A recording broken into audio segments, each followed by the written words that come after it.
Well, hey there, everyone. It is all hotting up in the Middle East between Iran and Israel. And I wanted to clarify something that I said in my vlogs from the other day when I talked about Iran, Israel, and the strange synergy between the pro-Palestine, pro-Iran people with the MAGA, pro-kind of Russia people. And I wanted to just put a little bit of meat on the bone because there's been an interesting development that I wanted to talk to you about. So, let's have a look. So on the left, the pro-Palestine, yet also pro-Russia, pro-Iran people who constantly talk up Russia in terms of the Russia-Ukraine conflict, but who also talk up Iran and saying what fantastic weapons they have, what a threat they are, what a sophisticated military they are, blah, blah, blah. Who are they? Number one is George Galloway and many of the people he has on his show. There's also Scott Ritter, Patrick Henningsen, the Duran, and they'll all focus on that. Now, one of the slight conundrums there is George Galloway's a huge fan of Russia, but he was also a huge fan of the Soviet Union. So there does seem a little bit of conflict because the two are very different things. Well, they seem to be. We have the Soviet Union, now we've got Putin, who's sort of pro-nationalist, and it's more of a kind of Wild West capitalist state, Russia with free enterprise, or so we to believe. So there's a little bit of a conflict there. Now then in the MAGA crowd, they're also very pro-Putin, very pro-Russia. They will sort of they're very anti-Ukraine, anti-Zelensky. And I'm not saying there's anything good or bad about this. We're just drawing a comparison.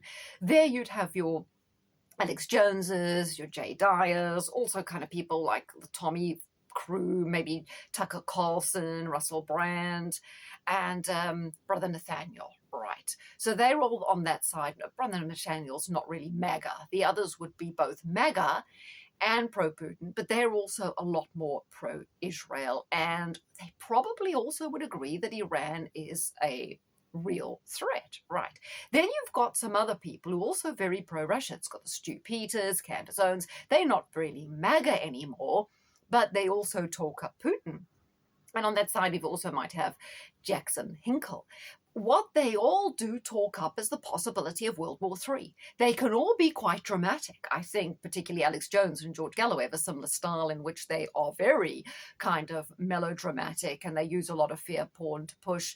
They're all quite bombastic in the way they talk. And there's a strong, not with all, but a strong Christian thread running through all those. Now, I was saying these people have much more in common and they maybe work to a common goal.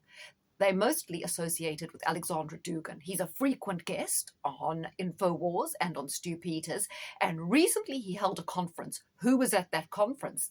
Errol Musk, Musk's brother. Just look here, we'll have some features from it. Alex Jones spoke at the Alexander Dugin conference. So did George Galloway. So did a Johnny-come-lately talking about globalist issues and Ukraine and all that. And that is... gosh, I've forgotten his name now, Jeffrey Saxs, sort of come out of nowhere. He's got a rather checkered past when it comes to Russia. And all these people going around Dugin who writes articles for some former KGB magazine, what is the big thing with Dugin? He points a finger at the West. The West is the problem. The WASPs are the problem. The Anglo-Americans are the problem. And who also pushes that? Putin. And recently, who else pushes that? Well, let's read some quotes from Alex Jones. Now, this is very similar to the kind of stuff Jay Dyer will say. So here comes from Alex Jones, who's MAGA, right? Supposed to be pro-Western. He says, the Middle East. London is behind a lot of that stuff as well. America's number one enemy is London. London controls the Mexican drug cartels, according to Alex Jones. Who is behind Israel historically, says Alex Jones? It's London. Really? Okay. Alex Jones says behind Israel is London. So if you want to change world history, you have to destroy London. You have to destroy the old British Empire and everything else will fall into place. Right. He says, remember transgenderism, replacement migration, the UN, Satanism, pedophilia, the World Government Project, carbon taxes. It all comes of what was once the British Empire and out of the globalist system. Now, all these people will also constantly evoke Nazis. And who else will put the blame on the West? Obviously, the pro-Palestine people, the George Galloway camp. So they all, from MAGA, Alex Jones, Jay Dyer, all those people, to George Galloway and his crew, who they all diverting the blame back to? Anglo-Americans back to London, also probably back to the Vatican, because all the pro-Palestine people will tell you that Israel is a proxy for America in the Middle East, that Israel is a colonialist apartheid state, evoking European imagery, and they will constantly go down that line. So all these people inadvertently revert blame back to London, right? Is this true? And isn't this very subversive? Because, as I was trying to emphasize, in eschatology, in what all the rabbis talk about, what the imams talk about, what the Christian Zionists talk about, is the fall of Edom, that America must fall, that the West must fall, that the West has become evil and must fail and must fall, that Russia and China will rise. And here we have these influences from MAGA and from the left, and to extent the other types like the Stu Peters and that, all big upping Russia, talking about the power of Iran, pushing us into a mindset where there's going to be this World War III where America must fall, where the West must fall. So they're all kind of on the same wavelength, really, although they have such different perspectives and they may not agree on Palestine. They're all reverting the blame back on London. Can you see what I'm trying to say? Someone said some rude comment like you have to be on drugs to watch me. Well, yeah, okay. Make it spice then, right, if that's your attitude. Now, also something else to talk about. Now, the Duran. Alex Mccurus. I know a lot of my followers enjoy the Duran, right? And I used to enjoy them until I became skeptical. So Alexander Mccurus, now this was an article in the Telegraph. You can go and check it out yourself. He concocted a web of torturous deceit to convince a client that he was pursuing a bogus claim, including forging a Supreme Judge's signature, heard a tribunal. Now, Mccurus alleged that Lord Phillips of Worth Matravers, president of the Supreme Court, had him abducted, offered him a £50,000 bribe to abandon the case. Now, Alex Mccurus was a barrister who was struck off, and he falsely claimed that Lord Phillips of Worth Matravers, who was president of the Supreme Court, had kidnapped and blackmailed him. Now, his lies began after he offered to represent Lady Lorna Jamis, 49. She was a mother who wanted damages from the council over standards of care involving her son.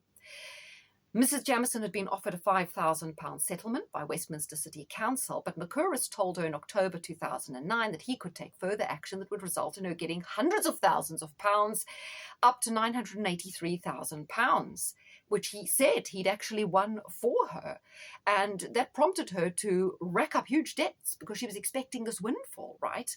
And however, when she began questioning why this money wasn't materializing, Mccurus, in quotes, embarked on bizarre assertions to hide the truth, that the payment had never been awarded, said Stephen Moody, who was the BSB's counsel. And to convince Mrs. Jamis, he showed her a forged letter purporting to be from Baroness Hale, Justice of the Supreme Court. So it went on, and there was all sorts of peculiar allegations, but that's Mr. Mccurus for you. Let's look at Jeffrey Saxs, right? Because that was interesting. He was part of the Harvard Boys Do Russia.